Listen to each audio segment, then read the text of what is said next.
ওকে, university সিলেকশনের জন্য আসলে যে জিনিসগুলো কনসিডার করতে হবে আমি হয়তো শুরুর দিকেও বলছিলাম, সেটা হচ্ছে যে আমাকে ফার্স্টে দেখতে হবে যে আমি কী সাবজেক্টে পড়তে চাই। আহ, এই সাবজেক্টটা আসলে কোন কোন ইউনিভার্সিটি কানাডাতে আসলে অফার করছে।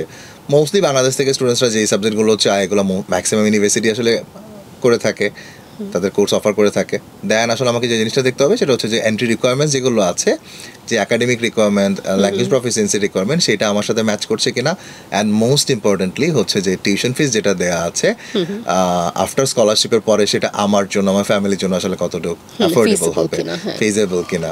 সো বেসড অন দ্যাট আসলে ইউনিভার্সিটি অনেক সময় হচ্ছে স্টুডেন্টসরা পিক করে থাকে। অনেক সময় স্টুডেন্টস যারা আত্মীয় স্বজন বা রিলেটিভসরা থেকে থাকে, কারো হয়তো রিলেটিভস থাকে আলবার্টাতে, কারো হয়তো হচ্ছে ম্যানিটোবাতে।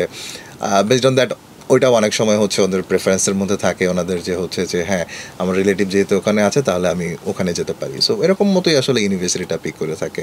বাট আমি সবসময় যেটা স্টুডেন্টদেরকে সাজেস্ট করি সেটা হচ্ছে যে ইউনিভার্সিটি সিলেকশনের ক্ষেত্রে আমাকে যেটা দেখতে হবে সেটা হচ্ছে যে আমি যেই কোর্সটা পড়তে চাচ্ছি এই কোর্সটা শেষ করার পরে আফটার দ্যাট আসলে আমার ফিউচার কেরিয়ার আসলে কি আছে সেটা ডেফিনেটলি আমাকে কনসিডার করতে হবে। অ্যান্ড মোস্ট ইম্পর্টেন্ট যেটা সেটা হচ্ছে ফি স্ট্রাকচার যেটা আছে আমার ফ্যামিলির জন্য কতটুকু অ্যাফোর্ডেবল হবে।